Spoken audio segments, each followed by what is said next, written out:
All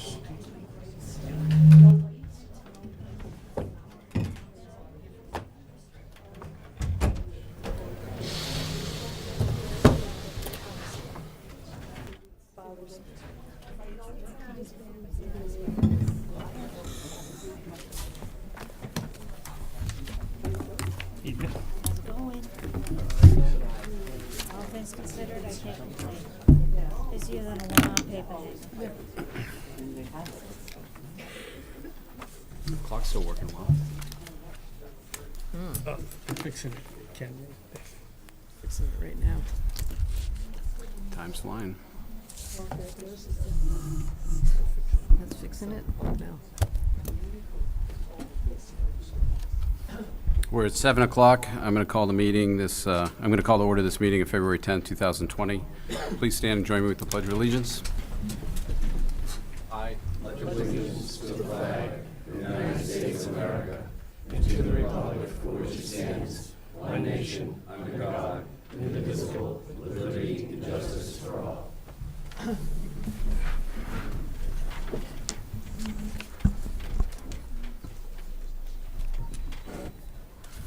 All right, we'll start tonight with our public service announcements.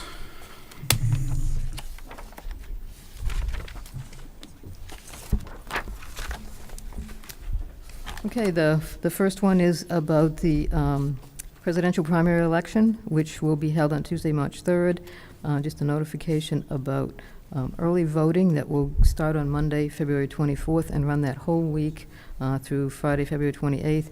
And early voting will be when the town offices are open. So that means on Monday, Wednesday, and Thursday, it'll be from 8:30 a.m. to 4 p.m. On Tuesday, from 8:30 a.m. to 7 p.m. And on Friday, from 8:30 a.m. to 1 p.m. The early voting will be in the gym at the back of town offices, and if you could park in the parking lot behind the town offices, the town manager will make sure employees are parked far away during that time so you have access to close parking. And also a notification, the last day to register to vote or to change party affiliation for that primary is this Wednesday, February 12th at 8 p.m. And you can also change your, register or change your party affiliation by going to the Secretary of State's website. The website is sec.state.ma.us/OVR. So that's all I have for the presidential primary. Okay.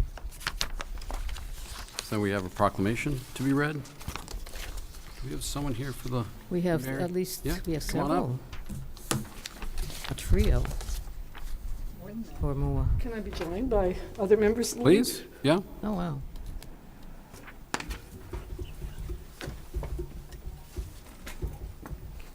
Okay, this is a Town of Chelmsford as a proclamation in recognition of the 100th anniversary of the League of Women Voters of the United States. Whereas the League of Women Voters was founded on February 14th in 1920 as a mighty political experiment by the foremothers of the suffragist movement, and whereas their goal was to help the 20 million women who were granted the right to vote by the 19th Amendment understand and carry out their new responsibility as voters. And whereas with the success of this effort and the tireless efforts over the last 100 years to strengthen and uphold its mission to empower voters and defend democracy, the League has become a trusted nonpartisan grassroots organization.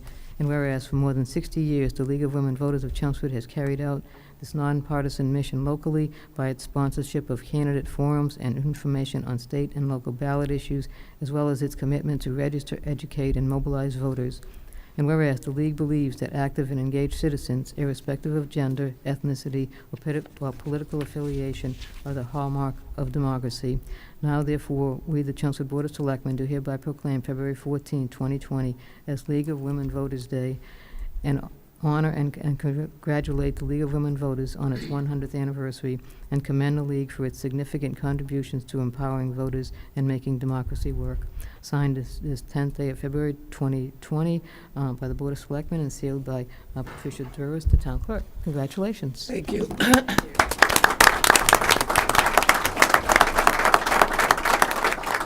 If I can just say a couple of things. As you read in the proclamation, the League of Women Voters grew out of the suffrage movement in the late 19th and early 20th century. And the 19th Amendment granting women the right to vote was signed in June of 1919. And then in February, but of course, once that isn't enough because it has to be ratified by 2/3 of the states. By February of 1920, 27 states had ratified, and at the convention of the National American Women's Suffrage Association, they then organized the League of Women Voters as a successor organization for the purpose of educating voters. The amendment was finally ratified in full and became part of the Constitution on August 26th, 1920. And that day is now known as Women's Equality Day. So this is going to be a full year of celebrating not only the League of Women Voters, but women's right to vote. So it'll be a year-long celebration. We hope to be obvious in the community to show the suffragettes. And Pat read the other thing I was going to talk about with the elections this year. It's an appropriate year for 100 years of voting. We have 4 elections this year, after the presidential primary, the local elections, state primary, and the Presidential. federal election in November. So it'll be a busy year for voters, and encourage all voters and all women voters particularly to get out. And in preparation for our local election, we will do our usual voter education effort with a candidates night, which will be held on Monday, March 16th. We had checked. We don't believe there's a selectmen's meeting that Monday. There better not be, because we checked early on before scheduling that. I just have one thing. Why are there no more people not running? It's kind of... Well, let's see, I don't see you guys' names on the list yet. All 1, 2, 3, 4, 5, 6, 7 of you. why some of us are already elected officials as town meeting reps and whatever, but we were looking in preparation for this candidates night, noticing that so far there are no contested races in this town, and a lot of town rep seats that are empty. So I'd encourage everyone to think about it. It won't be much of a debate per se, but we will like the candidates to come in and introduce themselves and ask questions. So that will be Monday, March 16th. Thank you. Okay. Thank you.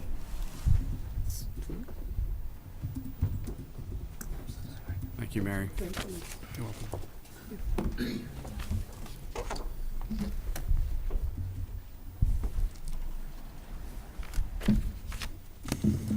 All right, so we got one more public service announcement. Is it the, do you want to do it? You want me to do it? You can do it since you're on the committee. Sure. So in Chelmsford, the Master Plan Committee's been meeting to redo the master plan that was last redone in 2010. And so right now there's a survey open we're asking all residents to complete. It's on the town website. There's information at Town Hall. There's information down at the library and I think the Senior Center. It's a little long, the address, but it's surveymonkey.com/r/Chelmsford Master Plan. So we do ask people, residents of the town, if you could just take, I've done it. It takes about maybe 10 to 12 minutes, depending upon how lengthy your answers are to some of the questions. But for the most part, you're just clicking off boxes and just letting your opinion be heard. So if you could just take 10 minutes out of your day and answer that survey to help us make Chelmsford better, that'd be great. Thanks.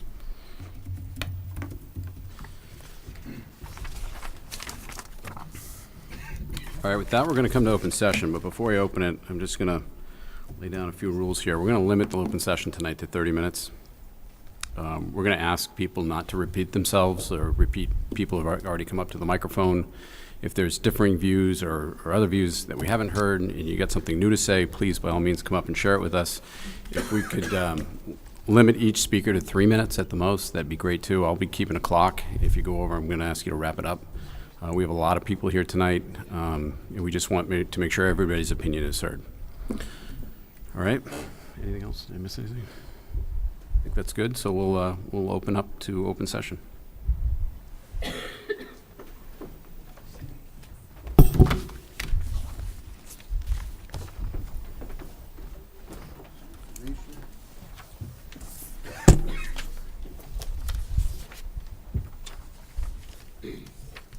Thank you.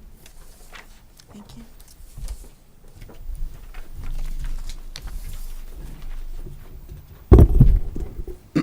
Before I get started, just let everyone know I handed out a copy of the Code of Ethics and the Professional Conduct Policy. Code of Ethics comes from the Charter, and the Professional Conduct Policy is a town policy. Good evening. Frank Good, 4 Longspur Road. I'm the president of the Superior Officers Union and have been employed by the Chelmsford Police Department for 26 years. More importantly, I'm a lifelong resident of Chelmsford. To unfairly villainize, bully, and intimidate members of this board is unprofessional, inexcusable, and just unfair. To make the claims and accusations that some of you have made against them is simply shameful, considering it is abundantly obvious that you don't know the facts or have simply chosen to ignore them.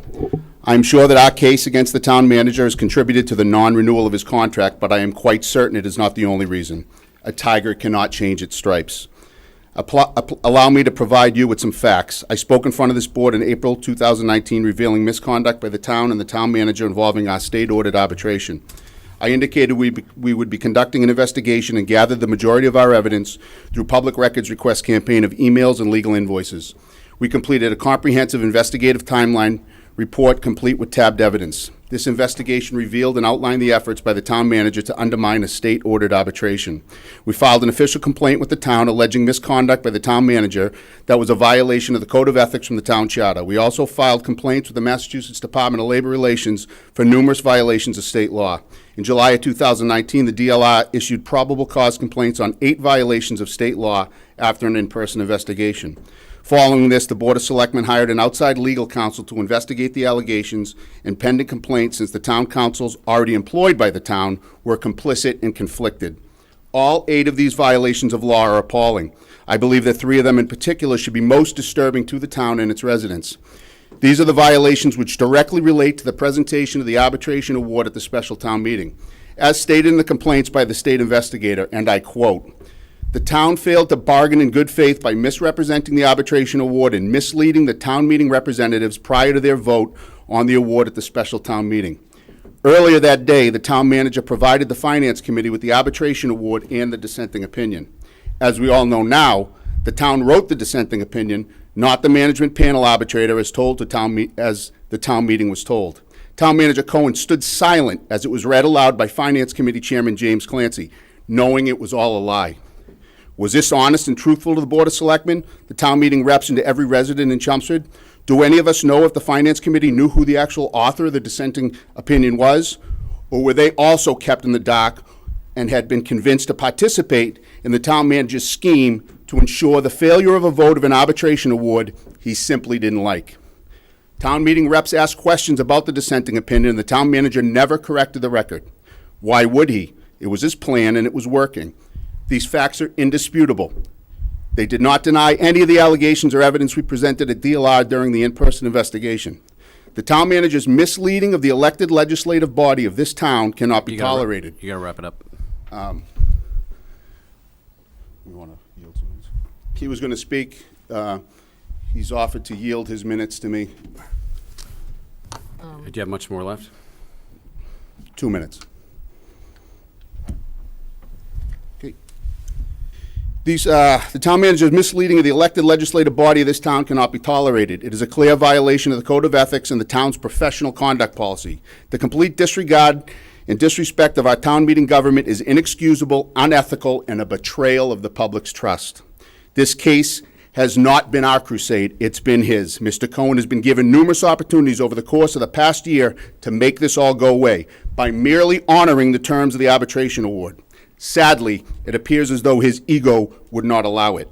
Instead, he chose to dig his heels in and subjected the taxpayers of Chelmsford to legal bills and expenses approaching $70,000, a number which continues to grow. We'll all be in Boston tomorrow for pretrial hearings.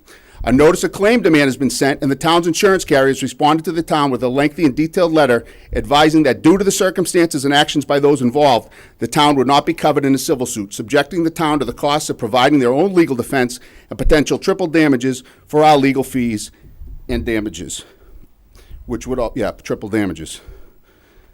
The town's professional conduct policy states town employees are expected to act honestly, conscientiously, and in good faith at all times with regard to their responsibilities, the interests of the town and the welfare of its residents. The Code of Ethics from the Town of Charter states it is essential for the continued well-being of the town of Chelmsford that its citizens have full confidence in the integrity of its municipal employees The town of Chelmsford desires to promote such confidence by demanding the highest standards of ethical conduct for each employee. It is required that municipal employees conduct themselves in such a way that the behavior in both practice and appearance conforms to the highest standards of ethical conduct.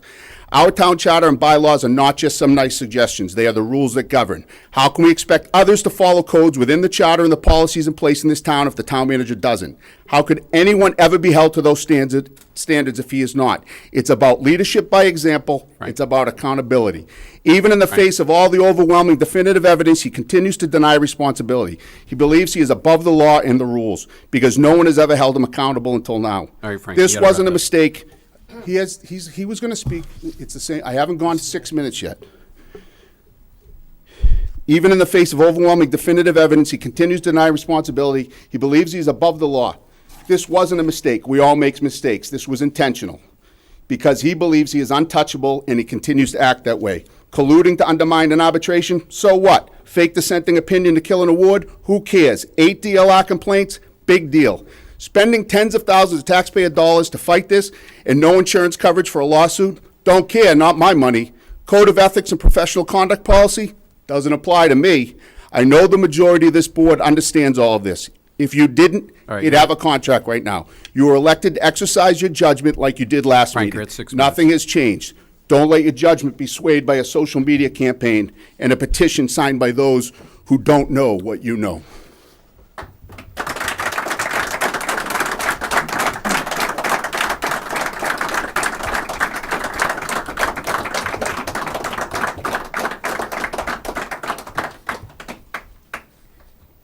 John Souza, 88 Carlisle Street. I want to disclose that I am the finance director, but tonight I'm speaking as a resident, and I'm a lifelong resident also.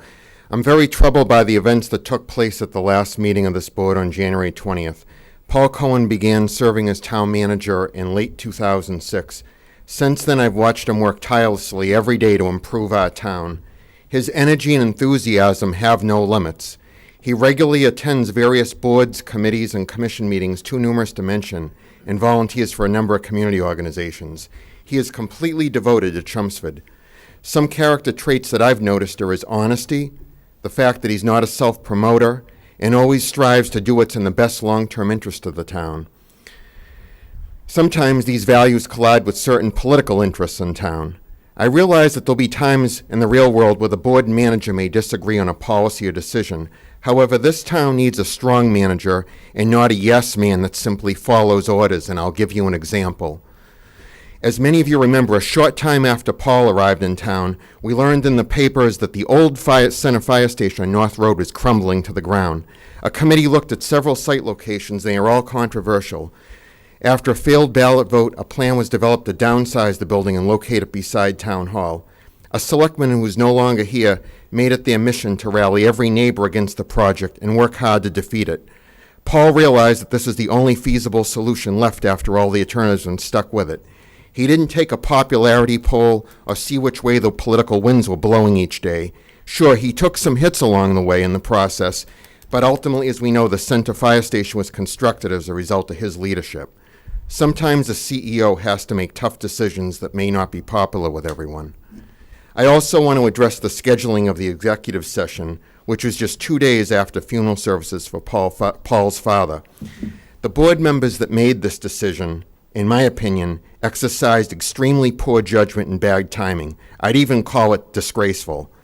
Someday, many of you may have to deal with the loss of an immediate family member, and after it happens, as you begin the grieving process, imagine your employer scheduling a meeting with you just 48 hours later, telling you that your 14 years of hard work are not valued and that your employment is coming to an end. Really unimaginable. The town manager and the citizens of Chelmsford deserve better than this. I ask the Board of Selectmen to put politics aside later tonight and work out a new contract that will keep Mr. Cohen as our town manager. Thank you.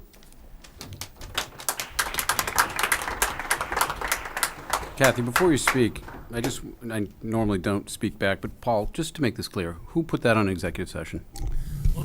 Let's describe what transpired. On the Wednesday, my dad passed. I had to leave the town offices early that day. The draft agenda went out that afternoon. Later that evening, I saw the draft agenda and came back into the office and worked for a couple hours, knowing that my schedule would be tied up for the next few days due to the funeral. I sent an email to the board suggesting a number of agenda items, including that of the fact that town council was going to be here for an update in executive session. In fact, I can read it if you like, but I'll describe it. It was an update in the executive session regarding the recent fire mediation. I said, therefore, at that time, it might be appropriate for the board, if they have any questions regarding the contract language, since realizing it was new for certain new members of the board, that might be appropriate time for that to be considered. And that went out to the board that Wednesday evening, and then that was the last I heard on it, and then the agenda got posted on Thursday. Obviously, I didn't foresee that the contract wouldn't be renewed, and none of us, I think, foresaw that we'd be there that evening. So, I did make the suggestion to the board Yes. in light of what was taking place.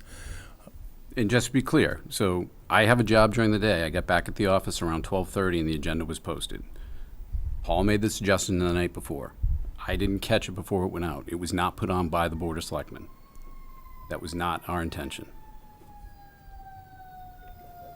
All right, Kathy. Thanks.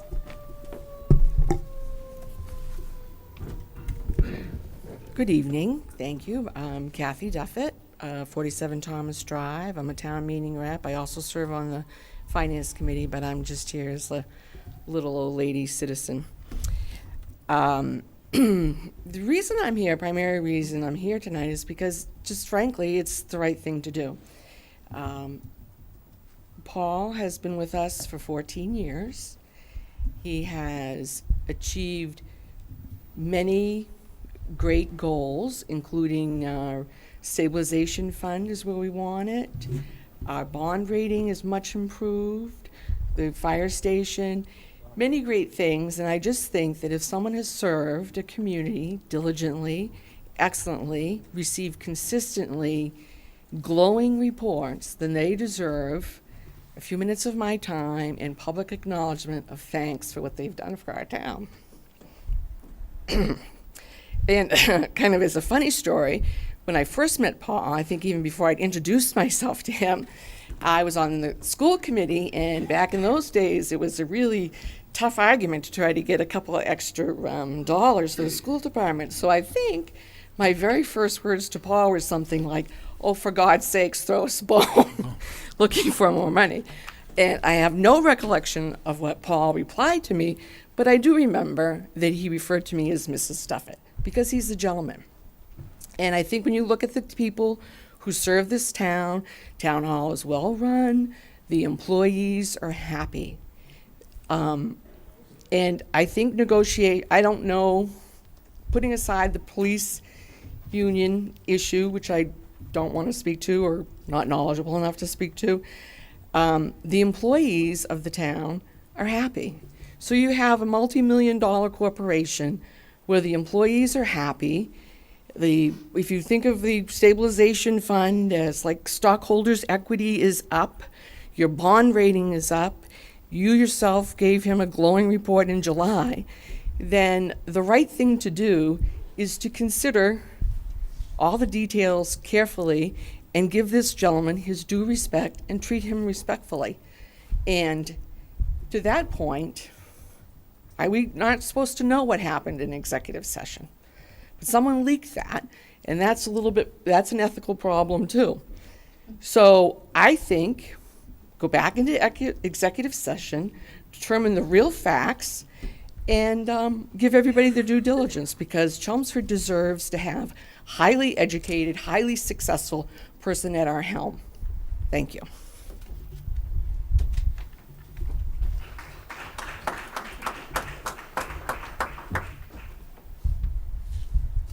Hi, good evening. Robert Walton, Janet Road, Chelmsford. I'm also Precinct 9 town meeting member. I had written to the Selectmen recently, about a year ago at town meeting. It was sailing along. I've been a town meeting member about 4 years, almost 5. Suddenly, we got the chance to vote against a 2-to-1 vote that was in favor of a bargaining unit for the town. Now, 2-to-1, somebody lost. Well, it was the town lost. The town manager and his assistant, or the bargaining unit for that side, they lost 2-1 vote by the JLMC, which is not beholden to any side whatsoever. Well, I felt suddenly town meeting was being duped, was being stampeded into voting against a legitimate 2-1 vote. Suddenly we're going to overturn this. And the feeling I got from the town side that if we don't vote against this, every town every town employee is going to be moving to Lincoln or Lexington and driving into work in a Range Rover, which is not the case. When something bad happens, police officers and firefighters and other people in the town, they don't get to vote on whether or not they do their job. The vote came to the town agreed and the union agreed to accept the decision from this group, the JLMC. Suddenly, it's not valid. I think, quite frankly, ego gets in the way, the my way or the highway gets in the way, and perhaps it is time for a change. Thank you.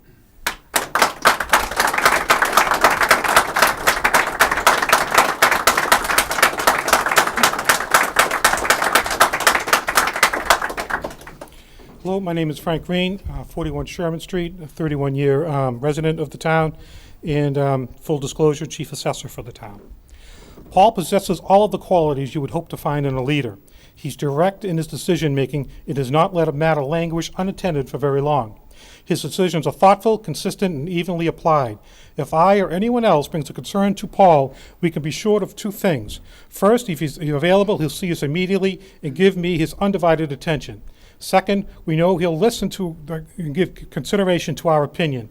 He's fair to everyone in the town hall and within the community, regardless of their position or status.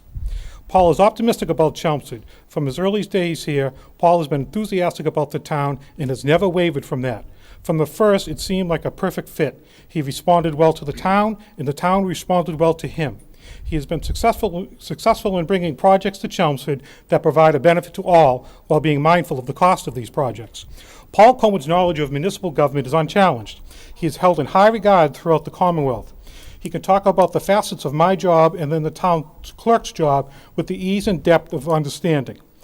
This has been exhibited at various meetings Paul attends, and particularly a town meeting. Above all else, I believe Paul is principled and a man of integrity, and as a result, beholden to no one. These things are all that you would look for in a leader, in a town manager. You have that in Paul Cohen. If you're looking for a yes man, maybe you're right. You should look elsewhere.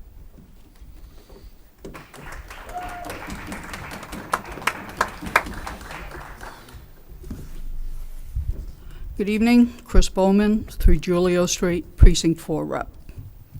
First, I would like to say that the town is not a business. Even though hundreds of millions of dollars are involved, it is a government. Town officials govern the town. It is not a business.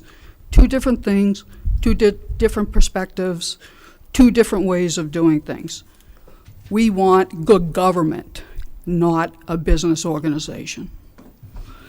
So as to the fact that the town employees, well, at least stated, are happy, that's very good. A good person that has people reporting to them should help them to do their job. However, town government is in service to the public. The public in this case are the residents. The residents are not happy. Town government is failing the residents. Specifically, the character of the town is degrading. The resident quality of life is degrading. The ability of long-term residents to stay in their homes is being compromised by high tax rate. And this is abominable situation that occurs right now. The system, the way it's working right now, is not working. We need to do things better, need to do things in support of the residents. Therefore, I applaud the Board of Selectmen choosing to take positive action to correct these situations. The board should also be aware that residents all over town of all age groups are reluctant to bring issues and problems to town officials for fear of being retaliated against. This is real, and it's embedded. This should not exist in this town or in any town. Now, the board agenda items 14 and 15 are for discussing, negotiating, and voting on a new contract for the town manager. However, this is premature. Previous speakers stated that Mr. Cohen has integrity, but this is the very issue that's being inspected and under the microscope by the Labor Relations Board. His integrity is in question. The state board found probable cause that the state laws were violated. This is very serious. Because of this, entering into a contract or discussing a contract or anything at this time is premature, is too early, and is against fundamental principles that you do not enter into contract or sign a contract where someone's integrity at this point in time is in question. All right, You should you're- wait until the hearing is 3 minutes. completed. Thank you very Thank much.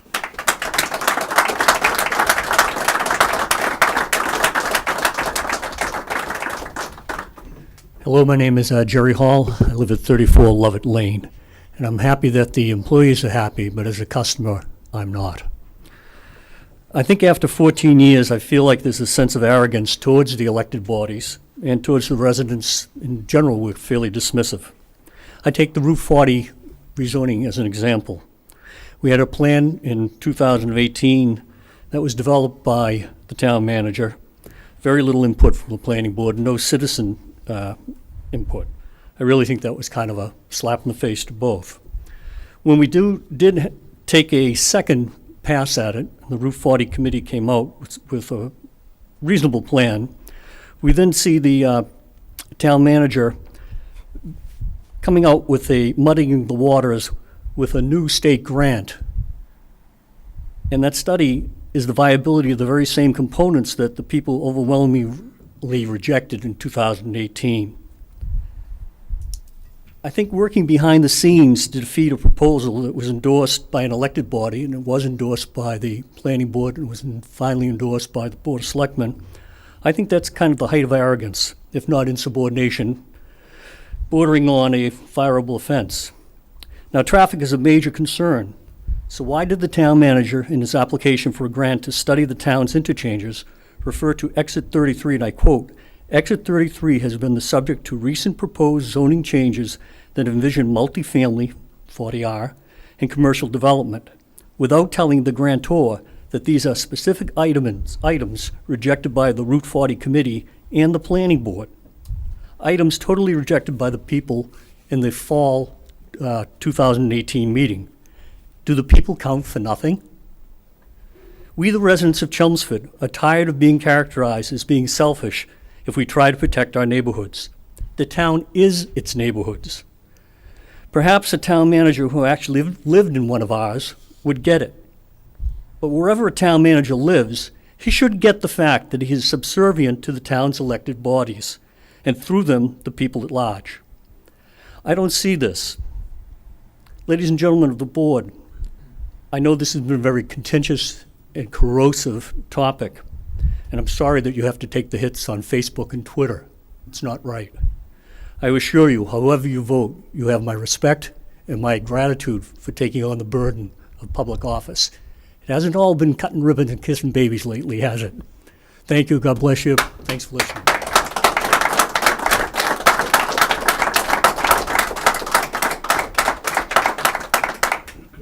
Chris LaValle, 10 Edgewood Street, Precinct 4, Town Meeting Rep. I want to make 3 points today. The first is how we got here to this meeting. We heard about the contents of an executive session. It was leaked, and we heard earlier about ethics. I want to remind the folks here that ethics is also a two-way street.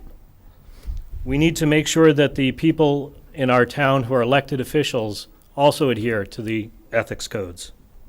I'm disappointed that that leaked from this board.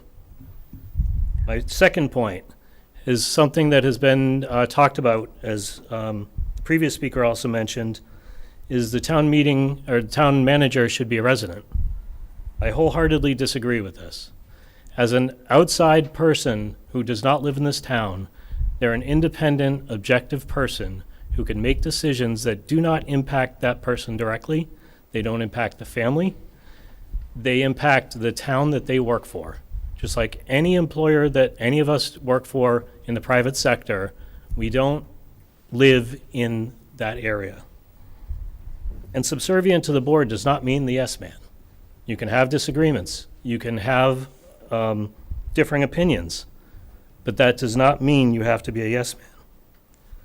Third point, I'd like to talk about Paul himself.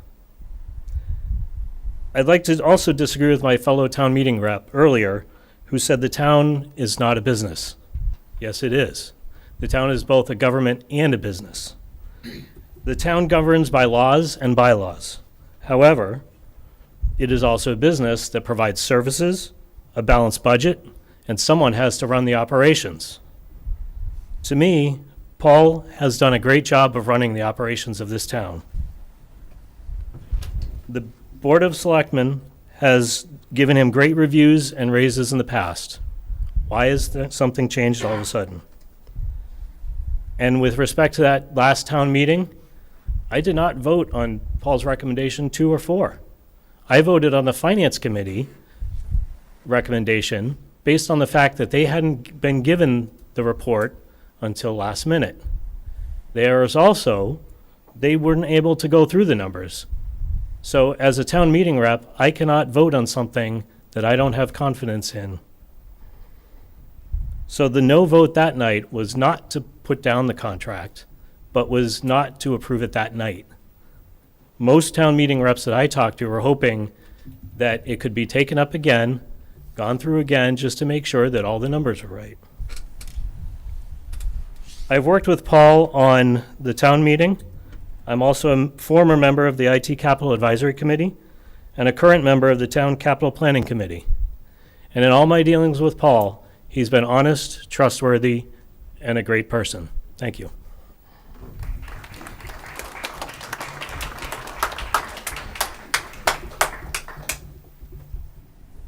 Hi, I'm Pete Padula. I'm the director of the telemedia department here in Chelmsford. And I just, when I heard the news, I just want to let you know my first thought was, oh no. And what does this mean for us? I can't speak to all the other issues of the town. I'm not a town resident, but a couple of things I want to mention. As employees of the town, we do serve the people. We're not just serving ourselves. At least I like to think that the things that the telemedia department brings to the town are for the town's best interest. And so, like the previous speaker said, it does help to have an organization that works so that we can bring the services to the people of Chelmsford in the most efficient, cost-effective way possible. I don't know what's going on, but like I said, my allegiance is to my department. I want to try to make a good department, and when I hear that there's a change like this, my first thought was, I can't imagine getting anyone better, so I can't imagine it being, I'm a little bit concerned. My colleagues in other towns have oftentimes difficulty dealing with towns to bring telemedia services to their towns, and so I'm just hoping you guys do the right thing. I think we have a great town manager. I've had nothing but excellent dealings with the town manager, so I just wanted to give my vote of support. Thank you. Thanks, Pete.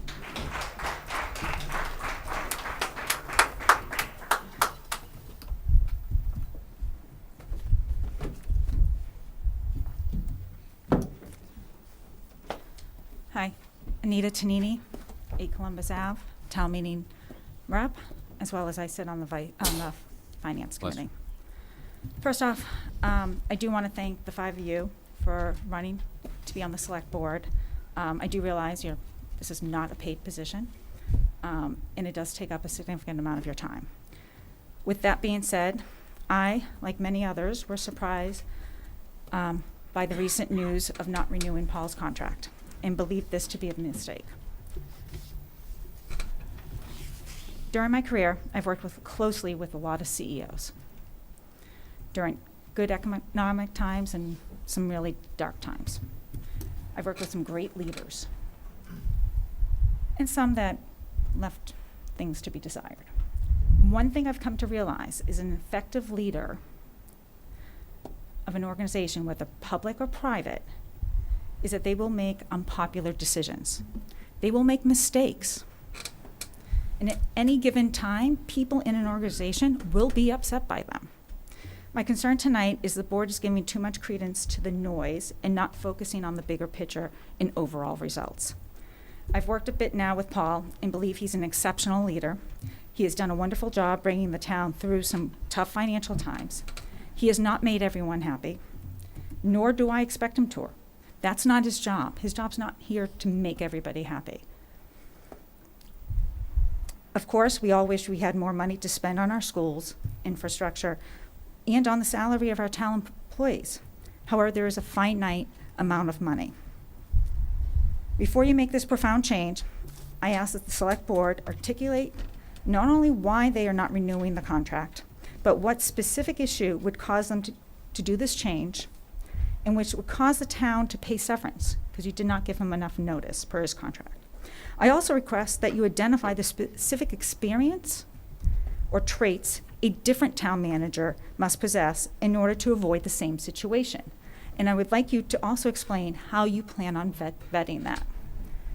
At this point, I'd like to give you all a copy of the petition of over 400 residents of our town or town employees who feel that this is a mistake not renewing the town manager's contract.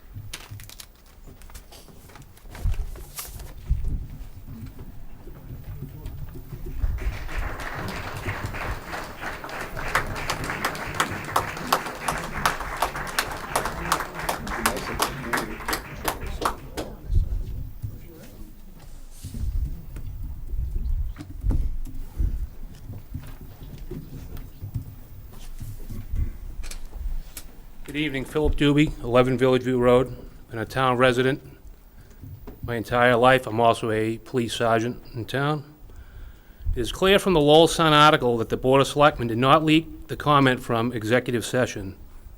It is time for a change. According to the article, all 5 members either did not comment or did not return calls. There was only one other person in that meeting. I'll leave it to you to connect the dots. Remember, only they know what really transpired in that executive session. But it is certain, eventually we will all know when those executive session minutes become public record. Thank you.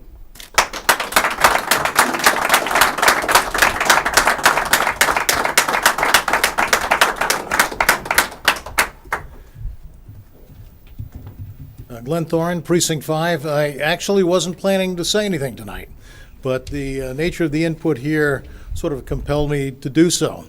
I have been a town meeting rep for 30 years in the town, and we voted on many, many things. And first of all, I have to say there's obviously a lot of police officers here. We have probably the best police force in any town in the area here. Clearly, you do your job extremely well. And you know, as a town meeting member and a citizen of the town, it's always disappointing to me to see friction between what you're trying to do for yourselves and your family and the jobs that you hold and the town. And friction never gets us anywhere. It only heats things up.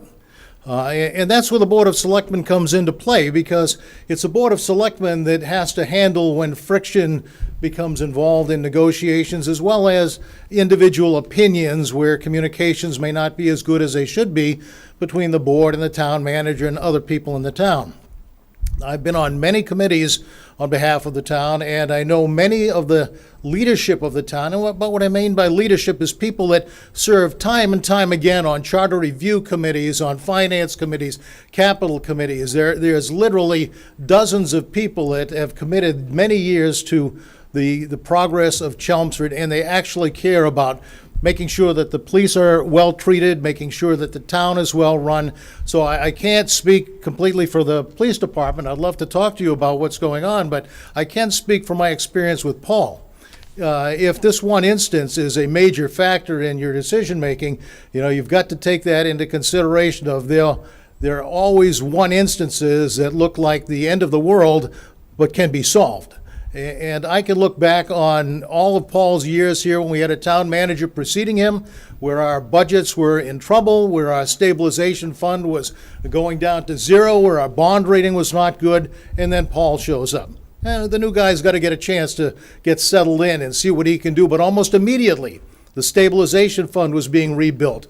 The way that we understood the budget was much more clear. The way the capital was held was, capital requirements for the town were presented was much more clear to us. And the way we presented that material won award after award after award from the state for having a good budgeting and town management process. So, having led large groups of people and having had managers responsible for tens of millions of dollars reporting to me, I know not everything goes well, not everything goes the way you like it to go, but good management is hard to come by.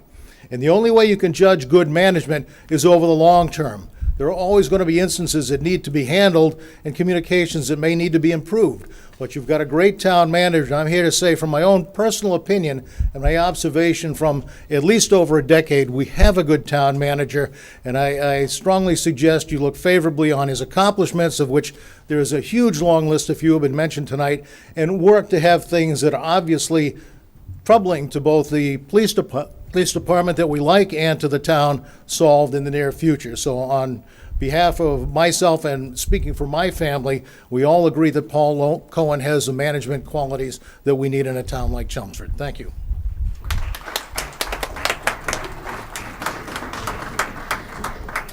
Hi, my name is Regina Jackson, and I am, first, I'm here as a taxpayer and a resident of 27 years, and I am here to speak my support of Paul Cohen. I have worked with him for the entire time he's been here, and I just think he's honest, hardworking. I've had some disagreements with Paul, but we have always worked it out, and he has always had the best interest of Chelmsford at heart.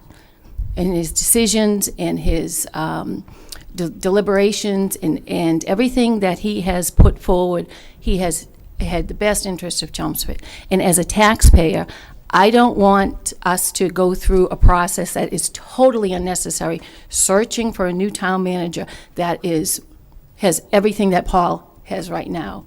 And I don't want Chelmsford to become, no disrespect meaning, but another Drake and see what they're going through to trying to get a new town manager. It's not an easy process. It's an unnecessary process, in my opinion. And I really, really think you need to look at the big picture, what is best for the town of Chelmsford in the long run. And Paul, in my opinion, is it. And then I just want to speak a little bit about, I'm also a town employee. I've been the veterans agent for 24 years. I'm telling you that Paul is extremely supportive of all our veterans' needs. A lot of them you don't know about, and a lot of them the community doesn't know about.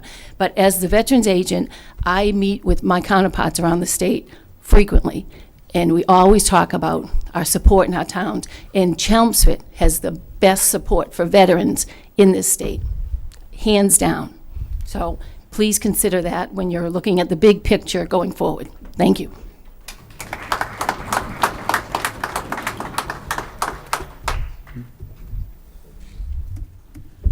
Good evening. Steve Murray, 17 Clover Hill Drive. Also, full disclosure, I'm the principal of the high school. I'm here to talk about Mr. Cohen. I'm not going to talk about the situation because the sergeant mentioned I don't know everything, and nor should I. So I'll tell you, I'm going to speak about what I do know. And I do know, as being a citizen and employee of the town's in great shape. It's in really wonderful shape financially. One of the things that great leaders do is they surround themselves with other great leaders, and we have some very, very talented and great leaders in almost all of our departments that I've dealt with. I haven't dealt with every one of them, but I'm sure they are, and that's what great leaders do. They bring them together. And I know that if I ever had, as both working in the town or as a citizen, a concern or complaint in any one of the departments, I don't ever fear retribution. And I know we always say that public employees are always that if you bring a problem to them, they'll get back at you in some way. It's always an unfair characteristic of public employees. And I feel that the government we have here in this town is going along really well. And so I wonder if the change is the right time for that. I do know that Mr. Cohen, in all the ways I've dealt with him both privately and in the work, has been very supportive, very responsive, insightful. He puts in more time outside of his workday in our own town than many of our citizens do. And I think that's something that I value in a town employee who, and I think that's something that I know I value when we hire teachers. So with that, I just hope that whatever the problem is, hope it's not large enough to disrupt the whole apple cart, that we can hopefully fix the problem. But I do appreciate the time you're putting in, and I know it's a difficult situation, but I do respect this man very much. Thank you. Okay, we're at the 30-minute. Is there anybody after you? Is there anybody? Don't think. Oh, you are. All right, so we'll let the last two speak because we've now hit the 30-minute mark, and then we'll wrap it up. I'm Richard Stander. I live on Turnpike Road. There was a comment here about doing what's best for the town, and I've lost a lot of confidence in our town government regarding that issue. What is best for the town? And the town manager, I've seen in the paper repeatedly that he referenced that he wants to develop the town and develop the town and develop the town. But maybe most residents in town don't want to be developed. We don't want to have heavy traffic. We don't want to have situations where our commute is extended because of traffic even within the town that they live in. I don't feel that was really taken very seriously. I've put a lot of energy into planning board hearings regarding 3 projects in my neighborhood, and we were allowed to speak. But I think that's about the only consideration that we were given. We were allowed to speak. I don't really feel that our concerns about overdeveloping our neighborhood were really taken to heart. I feel that it was run like a business. I've heard opinions, well, the Chelmsford should be run like a business and like a government. I agree with that. I think Chris brought up some very good points too. But let's, if our neighborhood, the existing neighborhood before these projects started, I kind of worked some numbers one night, and we're somewhere roughly in the area of $700,000 a year we pay to the town for taxes. Yet when we started to try to voice concerns about overdevelopment in Chelmsford, we hit a wall. That wall was there. It was invisible, but that wall was there like a glass ceiling. And I feel that we were overridden on every single matter. I've tried to approach Paul Cohen's office a number of times, and I've always never found him in, and I've never really been able to express my frustration and the fact that I don't agree with him that we should be developing the town and developing a town and developing a town. That's strictly business. That's not government, okay? Now, regarding a rule of law, Chris brought that up, and I think that we should wait and see how this whole situation develops regarding some of these issues. I'm not, very familiar with them. My time's been pretty tight lately, but I feel that Chris is suggesting that we should follow that. I don't feel that we should be entering into a contract until the dust settles regarding this matter. And I read Judicial Watch a lot, Tom Fitton, and it's a very, very good website, and it really gives you a lot of perspective on the rule of law. Now, you can have, nice people, but if they're violating the law, then it kind of comes up like a scenario like a policeman. If he stops somebody for not stopping at a stop sign, is he a good cop or a bad cop? And if this person is a good person, he lives in a neighborhood and the police officer knows him, should he let him go or should he write him a ticket, So we're kind of walking a fine line like that where it's not everything is black and white. There's a lot of gray area here, and I don't feel that we should act too quickly to renew the contract until we know how the situation is going to unfold. Thank you. Yep, thanks.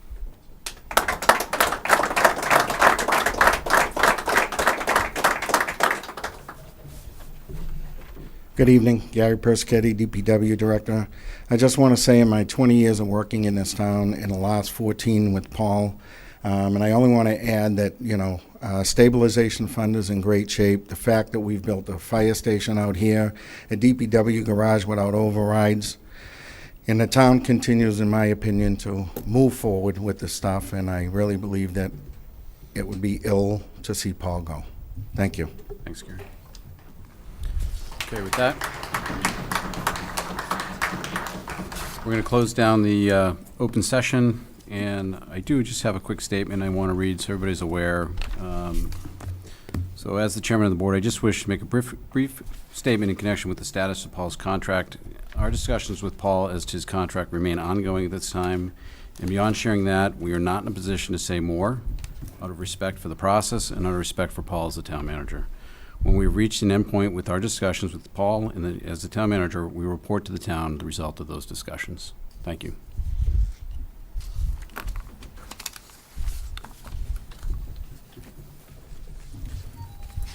All right, that brings us to committee vacancies. Okay, as of today, we have the following vacancies. There was one vacancy on the Arts and Technology Education Fund Committee. There was one vacancy on the CCA Advisory Committee. Do you want to just give a second for people to? It's going to be loud. Say that again? It's going to be loud. Just give them a second to Clear out the room. I thought maybe they'd stay and all sign up for a committee. We should have applications on the way out. But they're not.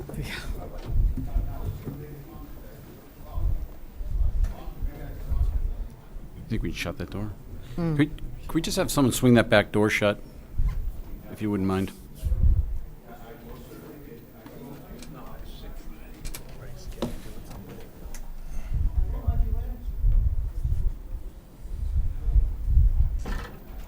Okay. They could have come back.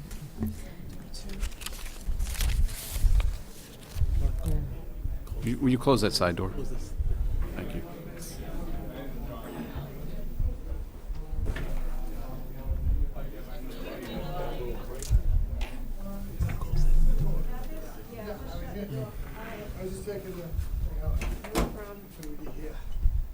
All right.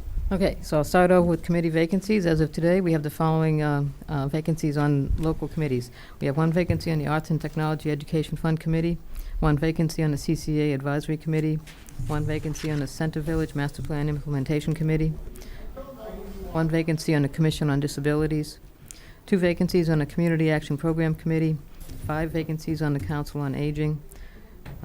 Cultural Council can have up to 21 members. It has several vacancies remaining. There's one vacancy on the Energy Conservation Committee, 4 vacancies on the Holiday Decorating Committee, 2 vacancies on the Middlesex Canal Commission, 1 vacancy for an alternate member on the Neshoba Valley Technical High School Committee. The Parade Committee welcomes all applicants. There's 1 vacancy on the Permanent Building Committee, 1 vacancy on the Personnel Board, 5 vacancies on the Public Celebrations Committee, 1 vacancy on the Recycling Committee, 2 vacancies on the Skate Park Committee, and 1 vacancy on the Tree Committee. If you're interested in serving on any of these committees, you can fill out an application online on the town website or at the town manager's office. Thank you, Pat. And that brings us to public hearings. The first one is a National Grid poll petition for Bill Rickett Road.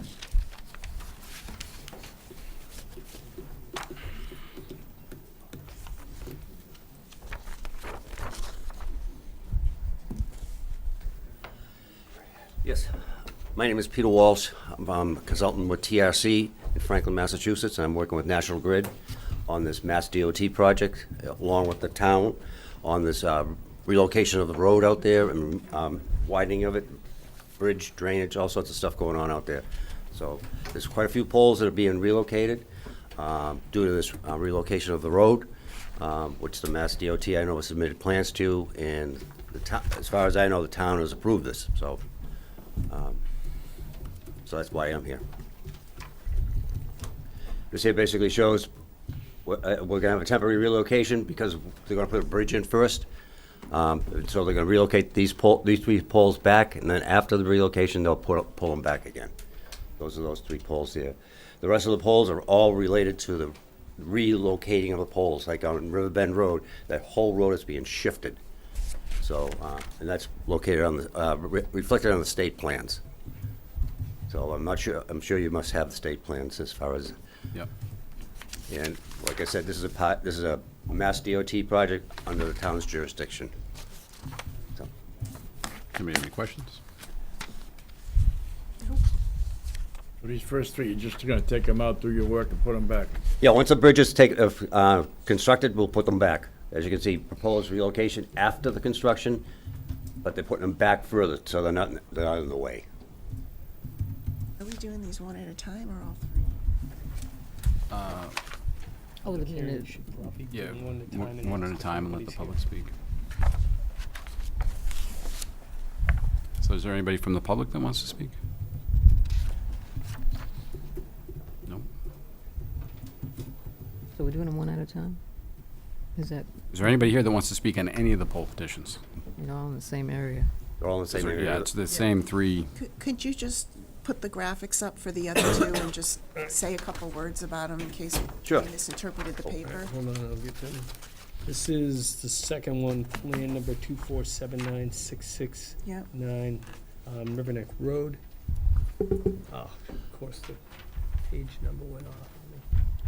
There were a couple of sketches with that as well that, on this petition, Why'd it go away? which is That's what kind of confusing, I have to admit. bring up. This- This here is on Riverbend, Riverview Road. Riverneck. Right now, it's showing where the poles are right now with the existing over here, but that road is being shifted, and that's where they're gonna be after the road's shifted. That road's being relocated. The state plans highlight that very distinctly on their plans. These are just sketches just to give you an idea of where the poles are gonna be going.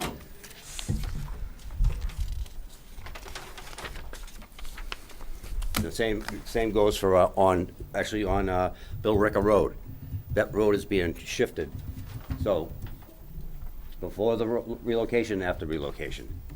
So, it shows both those also on Riverbend, those poles there.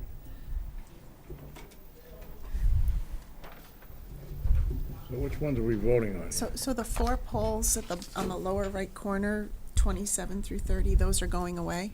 These poles here? No? Oh, 27 Lower through left, 30. I'm that- sorry. There's no color on them. It's the, if you're P20. looking at it, be on your left, it's the four poles right above the word Bill Ricker Road. 27, 28, Down, 29, and down, 30. down. Down, no, Yeah, yeah, right right there. there. X's. See right here, it says 25 feet, it's gonna be 29 feet back. 17 and a half feet, be 27 feet back. All right, but that's the existing pole right now, those are gonna be removed. We have a pole right now, that's where it stands right now, but that's going back, so that'll be removed. Oh, okay. That one, when you're done, will they come back or will they be staying back 20? No, the only ones that are being relocated twice are the ones at the bridge. Okay. Those three. These here, right Are now, it permanent. shows at 25 feet back existing. They're going back 29 feet. Once it's pushed back 29 feet, that comes out. Got it. So you're not gonna have a double pole there, is what I'm trying to say. Okay. Sorry not to be on the mic, but, Well, the mic above you works, so you're oh, fine. okay. But that's what that indicates right there. Those poles are gonna be removed. Okay. Like this pole 101, right now, it's over here. Because the road's being shifted, now it's gonna be over here. Got it. Like I said, this is part of a town DOT Yep. project. So I noticed some people came in that live in that neighborhood, so you might want to ask if, Does anybody want to speak about the poles that are, Mine's not on the agenda, but I live on 150. Can you So get to the mic, please? oh, 153 Turnpike? Yes. yeah, but this is, we're talking about Riverneck Road, Yeah, Bill Ricker okay, Road. And I will pass for now. Yeah, I don't, I apologize, I don't know what about that one. So there's nobody else that wants to speak about this project on Bill Ricker Road at the intersection of Riverneck? Okay. okay, I'll make a motion that we close the public hearings for the 3 poll petitions on Riverneck Road and Bill Ricker Road as presented. A second. Motion second, all in favor? Aye. Aye. Thank you. Hold on. I'll make a motion that we approve the National Grid poll petitions on Bill Ricker Road and Riverneck Road as presented. Second. We have motion second, all in favor? Aye. Aye. Now you're good. Yep.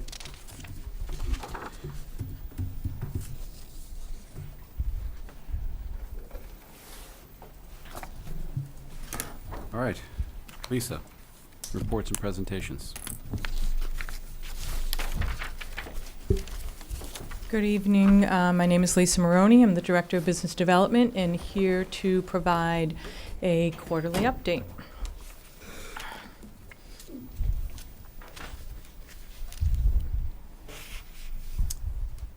Brief summary of the items I'll be covering for you tonight. So NIMCOG is managing a process called SEDS, Comprehensive Economic Development Strategy. It happens every 5 years. It's a regional effort, and they host public listening sessions. Chelmsford had their session last week, and that is the closing of public sessions, but the survey is still open. And this process will continue a few more months as NIMCOG creates a final report. And SEDS is a federal program where it allows us to pursue grant funding for public infrastructure in a regional effort. So you'll be seeing a 30-page report presented by NIMCOG in the upcoming 8 to 10 weeks or so. But meanwhile, the survey is open to the public.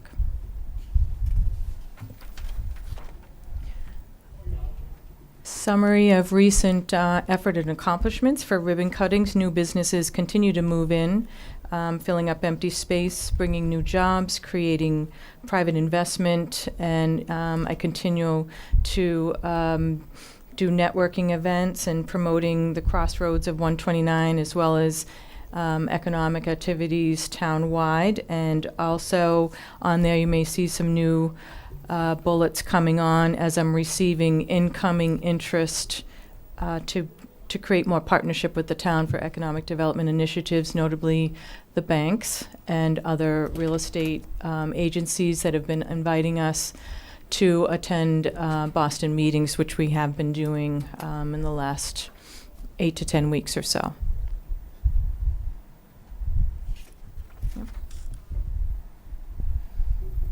Some site visits and additional accomplishments. You may be well aware of some of these things happening. Economic development activities that create cultural events, job creation, business engagement across town. My time and effort is not just focused on 129, that's a primary area, but there are townwide initiatives going on, and these are a few things that I'm involved with aside from Route 129 efforts. So I'm going to outline for you some specific sites and addresses that have some heightened attention. This site, 150 Apollo Drive, has been empty for a long time, and they are likely to create some public announcements in the next 30 to 60 days for tenancy. Discussions have evolved and are moving towards a very specific process of permitting, zoning allowances, timelines for approvals, and meeting schedules. So they are well past their due diligence and lining up a transition. So we're hoping to get some announcements out to you more publicly. Business development process still is more held in confidence, but this possible tenant is evaluating between two specific locations. This is where we were invited into the Boston office, and as you can see, the feedback has been more responsive about Chelmsford because we've been immediately available, answering all questions, very engaged, and they seem to be commenting back that they like how Chelmsford manages their business attraction, their business development. The support system that's here seems to be more appealing versus other communities that are just basically saying, let us know when you're ready. We're trying to pave that way that pulls out all those questions and concerns when you're talking about permitting and approvals and timelines. So we're making great progress with 150 Apollo Drive. 197 Billrica Road, significant progress. Offer to purchase and sale. This is certainly moving forward. Potential anchor restaurant. They are also involved in high-level inquiries for permitting, zoning, timelines, approvals, meeting schedules, things like that. Evan and I continue to be extremely responsive to all coming inquiries, and and also just contributing to technical details and outlined on any investments, even including tax incentive considerations where applicable. And as we all know, this site qualifies for the drive-through allowance as well, but there is very significant movement on this property that you haven't probably noted before.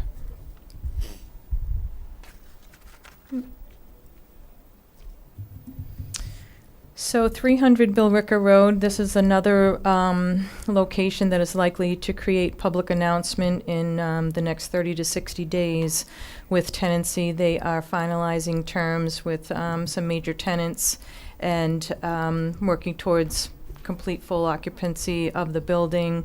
You can already see the outward renovation of the site if you drive by. They are working on the facade and the entryway.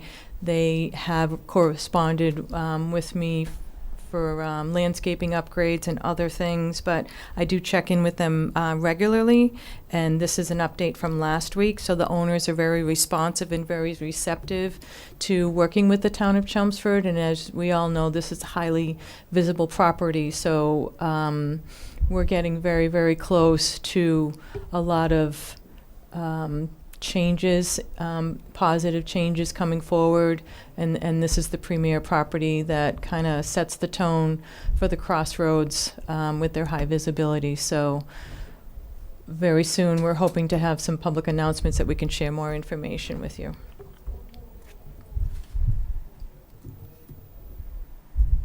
220 Mill Road. The interest in this site is a company that is very notable and familiar with the technology industry. They're already in the region of Chelmsford, and they're looking at this site very seriously. It would be another great win for the Crossroads to have this building fully occupied. It's 85,000 square feet, and it's our understanding that it would be a single tenant occupancy of 220 Mill Road. And similar to the previous slides, we're in very involved discussions and multiple meetings with the parties involved, and we've had full opportunity to promote business-friendly environment for approvals and permitting and ease of transition into the community. So this one's very close to the finish line as well.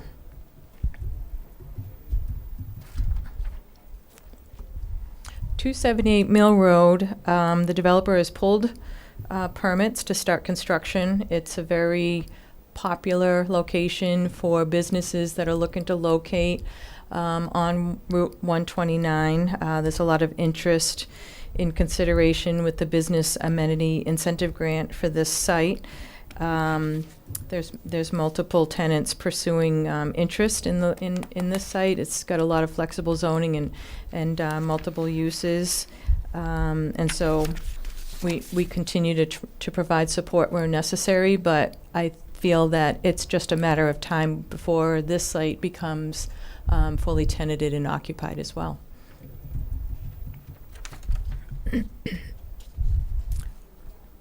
199 River Neck Road, another major location in the Crossroads. This building offers 95,000 square feet of empty space, and we've been promoting it for several months. And to the best of our knowledge, they're in final negotiations. If you scroll up a little bit more, you can see through CoStar, they're showing the building as no available space. So with the multiple meetings we've been having since last summer, feeling confident that this building also will be making an announcement soon with tenancy. It's a very large building. So tenancy is happening at 10 Elizabeth Drive, 33,000 square feet. There's more good news for Route 129. I've been involved with the Datacon CEO, and you see their announcement here on their LinkedIn page.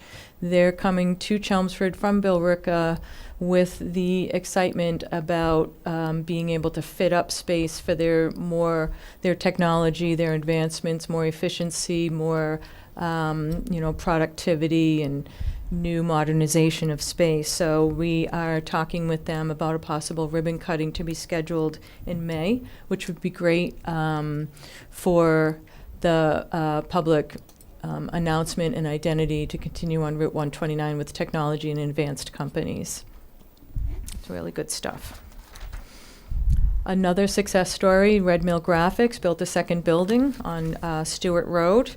An existing business, great success story. They are family-owned. They have extensive longevity in town and more private investment coming into the crossroads at 129. So talking about business investment, putting together some numbers. This is a extremely conservative statistic with what's coming in for private investment of real estate improvements and growth. So when speaking with the, looking at the building permit reporting, it's more likely in the several tens of millions of dollars that have come in the foreseeable past. So there's a lot happening out there on the crossroads. I feel that a lot of the empty space, 300, 330, it doesn't look like there's a lot happening, but if you look at the private investment and the amount of permits going out and the fit up and the modernization of space, there's a lot of private dollars moving out there. And I'm not exaggerating when I'm showing these slides that we've been engaged in all of these parcels. It's hard to share with you information that's still in development, and that's part of the process, but there is a lot of work going on. There's a lot of teamwork happening, and we're very involved. And the other, there's a lot of things to celebrate, particularly that the municipality's been involved throughout the process, and we have a chance to promote ourselves as business-friendly and welcoming, where we're getting feedback that a lot of communities just want you to just show up, hand over the check and do their thing. But we like to be at the table involved to share more about what the town is all about and what the support system and the team in place. So very often Evan is involved, Sean is involved. There's a lot of discussions that are not just meet and greets. We're well beyond that point. But I'm presenting this to you now because we feel like it's getting close to some announcements coming soon, but not yet. So I'm very encouraged. Exciting. I think 2020, a lot of things are going to come loose, and I'm hoping my next update will have more good news coming to you. So on the next slide, you'll Yep. The buttons on here. Yep, that's okay. So you'll see our available space start ticking down. I'm not sure if you remembered when I first came on board, we had 1.5 million square feet of empty space when Omni Way was empty. I mean, we've cut this in half. And these are still counting the numbers on the slides that I just showed you where we're in significant negotiations. So this number could even be probably maybe cut in half again by my next update, which I'm hoping. So we're making some massive strides, and it kind of goes unnoticed, but there, I can't say it enough, there is a lot happening out there. So. The Business Amenity Incentive Grant, just a general review that this funding is controlled by the town's authority. It does not follow any other type of procurement process or government regulations. It was provided to us as business development funds. We determine how to manage those funds. We can amend or adjust as needed as the program moves forward. We currently have 4 finalists, so we have put out a request for letters of intent. So it allows these finalists to, and encourage them to go out and get a pending lease negotiation contingent upon the award, or engage with property owners so that we know where we're at with potential amenity projects coming, so that we can better measure the positioning of these applicants. So the letter of intent was hopeful that we could understand more of where they're at out there. I get a lot of various feedback. mostly it's office space, and mostly they're all kind of working in the same, locations. So we're waiting to hear. I have yet to receive one letter of intent that's signed by a potential landlord and a potential business amenity tenant. The funding does expire, so we're not going to lose the money. We do have $200,000 to work with. So if we need to, if nobody presents a letter of intent, then we have the opportunity to reposition and use that $200,000 for a different business development purpose, should we need to do that. We can decide on the strength of applicants if I start receiving letters of intent as best they can do. So that's what we were hoping for by this Friday. Even if they had contingencies or pending, we just need to learn, we just need to receive information and learn of updates so that we can understand how this is going to go forward.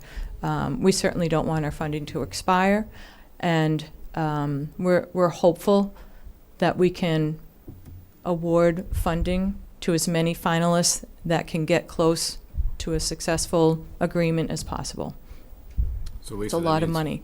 If you have 3 great opportunities, what you're saying is you could give the 200 divided by 3 or some formula, however you see fit. Depending on the overall picture of what that looks like. So if all 4 come in with letters of intent, you could decide to give some to all 4.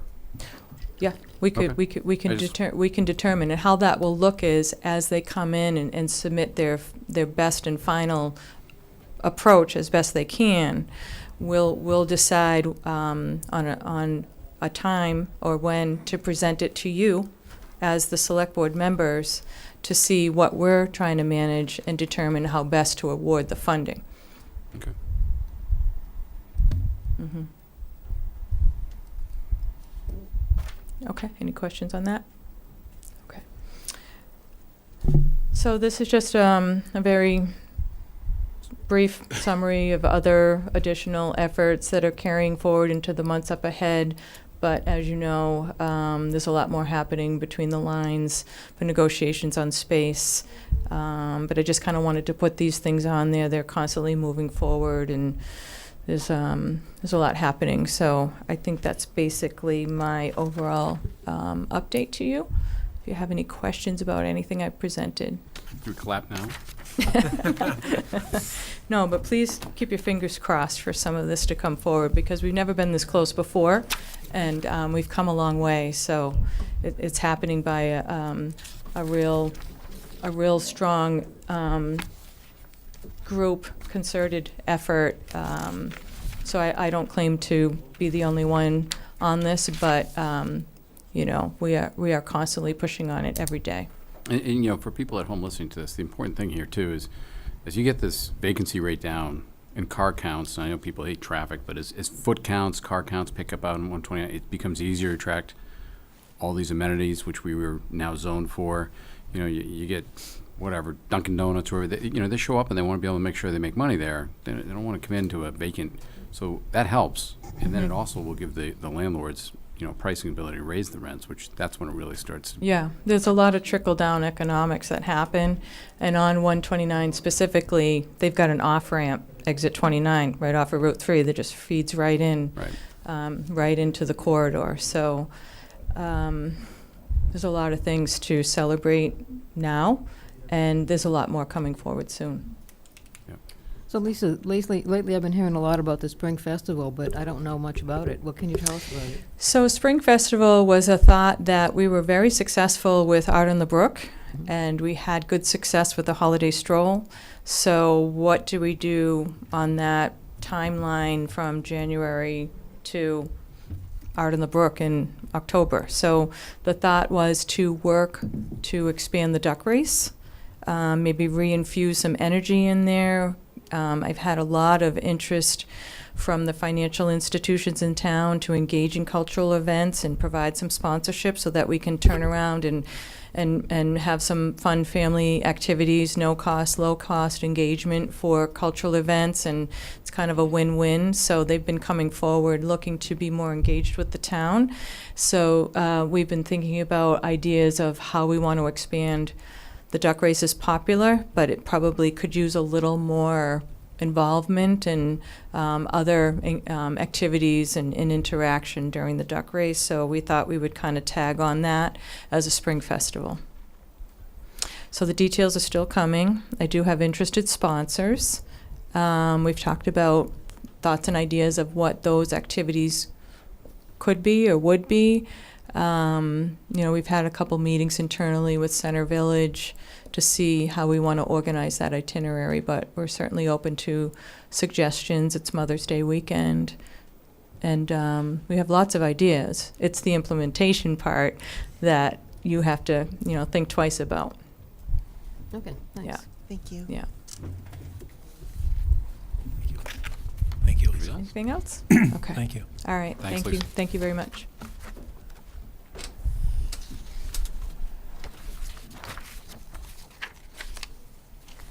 All right, with that, town manager reports. Yeah, Mr. Chairman, as a courtesy to the North Chelmsford Water District reps who are in the audience, Sure. can we just go to item 10, and then that way they can, jump get in. home at a decent hour? All right, so we're going to hear from the North Chelmsford Water District letter of concern regarding the town of Chelmsford's activities at 54 Richardson Road. Do you want to speak to it, or They wanted this ready for the record. you want us to read? Well, it's in the record if it's in our agenda. So, See, here. Bruce Hopper with the North Chelmsford Water District Superintendent. Basically, we wanted to send a letter. Hopefully, you guys are the board is gonna act upon our recommendations within the letter. And we kind of wanted it read into public record, 2-page letter. And I'd like to see, I just jotted down a few things. I'd like to see if the board, somebody, one board member would make a motion to direct, I'm not sure who is in charge of that piece of property at this particular time. 1, as the letter states, test the monitoring wells for the VOCs and the PFAS contaminants. 2, test the soils in at least 3 locations of the the pile, which they call ABC pile, for VOCs, total toxicity, leaching characteristics, substances. That's addressed in the letter that we have to do for our sludge loom pile that we actually have a permit for. 3, have the fire department go before the Board of Appeals to file for a permit of the use of the Mechanics Bay, given the North Chelmsford Water District as an abutter, to make public comment to the Board of Appeals. 4, do not allow any private contractors to park on 54 Richardson Road. 5, do not create going forward any more of the ABC piles after the existing pile is tested, suitable to be removed. 6, do not store waste containers on 54 Richardson Road that are used to collect items off-site as electronics, various metals, propane tanks, lawnmowers, washers, dryers. It goes on and on and on. A lot of that stuff they pick up on the side of the road, they bring it back to that yard and store it in containers. And then lastly is the issue of the electric gate. Install the electric gate and have it locked. I mean, I don't know if that'd have to be a motion that somebody would make from the board. I don't think we can take it tonight because it's not on the agenda, but if you could. If it's part of the, I guess not. I was gonna make a motion on the first one, to get the discussion started. If it's not legal, it's not legal, that's all. What's Just the on the first one? testing, the testing of the PE, PFAS. yeah, FAS. on the wells. I mean, we can do testing on the wells. I guess the question is what do we do with the results, other than share them with the water district? And I don't mean to be flip about that. The bottom line is there may be PFAS in there, but the source of that may not be the town of Chelmsford highway yard. as you know, at that location, as we heard last meeting, you've got drainage coming in off of Route 3, you've got the Mass DOT salt shed, you've got our highway yard, and even adjoining interest. So I guess we can do the testing, and we've done testing in the past. The question, if we do the testing, what do we then do with the results other than share them with the water district? Is this a Board of Health issue too? I think it is. Okay. So is this then the provenance of the Board of Health to do the testing? No, DPW has done the testing in the past and shared it with the Board of Health, shared it with the Conservation Commission, shared it with the water district. Would, It's not ridiculously expensive. no, But I just don't know what we do that, regardless of the results, what do we do with those results? So that's my question. So if the levels are determined by the Board of Health to be, within current guidelines, then I guess nothing would be done. But if they exceed current guidelines, then should the Board of Health not take that up and make a decision around that? I mean, I guess I'm trying to figure out where the jurisdiction here is. Can I just interject for a second? I think the responsibility would actually fall probably on the state DEP. Right. Because they also have a source protection office, which I've been in contact with. I mean, I haven't gone too far with them as of yet. I want to put it in the town, put the ball in the town's court as we speak. Let the town take action, and then we don't have to take source protection action with it, because I have to have source protection on my property, not my property, our property, the water district. Right. And source protection also should include all the parcels, all the abutting parcels around it, which is part of our zone too. And to do with the information, I guess my answer to that question was, you'd have to do the right thing. You'd have to clean it up. Yep. Bruce, when you were here at a previous meeting, I thought you said you had been testing for PFAS and keeping an eye on it. We have. So what's the difference between what you've been doing and what you're asking the town to do? Because we're testing our water supply. We're testing the actual sources. Okay. Okay, right now, it's come up negative. Yeah. But we don't know what's in that pile. The town doesn't know what's in that pile. That's You're asking testing of the piles. And the monitoring wells also, because it leaches, all these different chemicals leach into the groundwater, which eventually finds its way across the abutting property, which is wellhead protection. It's our water supply. So you're doing a testing now on one side of the street. You're looking We're testing all our sources. all of them. Yeah, we have 6 wells. We're testing our sources. So far, they come up clean. But that, if the town takes action, takes the monitoring wells, samples those that come up clean, great. Test the soil. I mean, last time they had the big ABC pile, they crushed it, removed it, and then, and I don't know how long that other pile's been there. It's been quite a while. I think Gary made a comment that pile was just from last fall to this winter. No, that pile's been there for 5-6 years. They created a whole new pile. That pile's been there for quite some time. What's in it? Who knows?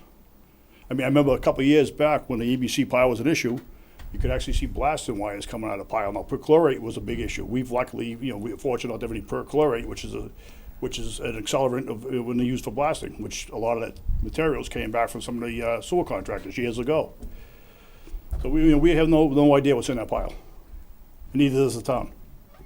You're talking about the brook really behind where the garage is now? I'm talking about the groundwater underground. The groundwater flows towards our wells in all directions. When we start pumping those wells, they call it the cone of influence. That cone of influence could reach out from anywhere. That's just taking the water from underground, bringing it into each well. I just think, as a precaution, I think the town should intercept by checking their monitoring wells. If it's clean, they're great. If the pile's clean, that's great. Monitoring wells on that property, Gary? Were. So I've got a question. If the pile is a composite of a variety of unknown substances, could it not be that one area might test high for anything that you might think of, and then another area wouldn't because it's a composite of piles? What we have to do is we have to do it twice a year. We do it in March and we do it in September as part of our beneficial use permit. We have to do it from 3 sections of the pile. Okay. That's how we do it. We do it from each end in the middle. We grab a composite sample. Okay. But when you were talking about the list of things you want us to do in your motion, you got to item 6 or 7 on that list, and then you said a few others. I don't have the list in front of me, so I'm not sure what. Well, I just jotted this list down. A lot of this list is in that letter that we sent to the board. It mentions about the total toxicity of the leaching characteristics. Notice it mentions the PFAS. It mentions the volatile organic compounds. That's why I didn't know if this board was actually going to read that letter into public record on TV tonight. And pretty much everything I just said is addressed, other than a couple things in that letter. It's mostly on that bottom paragraph on the first page. Is that what you're talking about, most of that stuff there? Yes.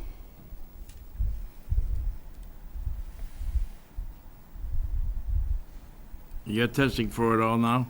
Yes, Everywhere. we have to, yeah. We're required by law to test all that in order for me to maintain. Otherwise, if we didn't have a beneficial use permit, it's probably cost us roughly $1,500 every 6 months to have the soil tested. Otherwise, if I didn't test that soil, I had to dispose of it with Clean Harbor or Viola or something like that.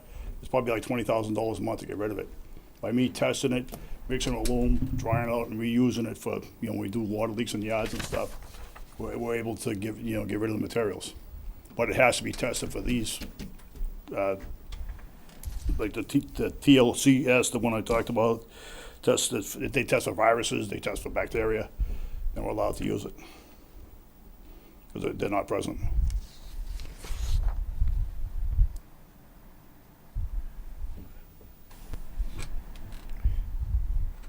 That's Yeah, I think just looking at the letter, there's gotta be some other stuff that I missed here, because you said that I don't see in the letter storage of. No, this is stuff that was in the previous letter from our attorney, Barry Backrack. That's just stuff that's ongoing. I'm just saying, if a motion is made, these are the 7 things I'd like to see in a motion. Okay, but I don't have a list of those 7. Yeah, I don't either. No, I understand that. I mean, if we could do it at a future meeting, if you want, I could write up what my motion Yeah, we need to would know look like, what you're looking like. We need to know what you're looking for. Okay. Yeah. I wasn't prepared because I thought the letter was gonna be read into the record, and that was kinda, Okay. how tonight was gonna go. It is part of the record, it's in our agenda. Yeah, once it's in the agenda, it becomes a record. Okay, thank you.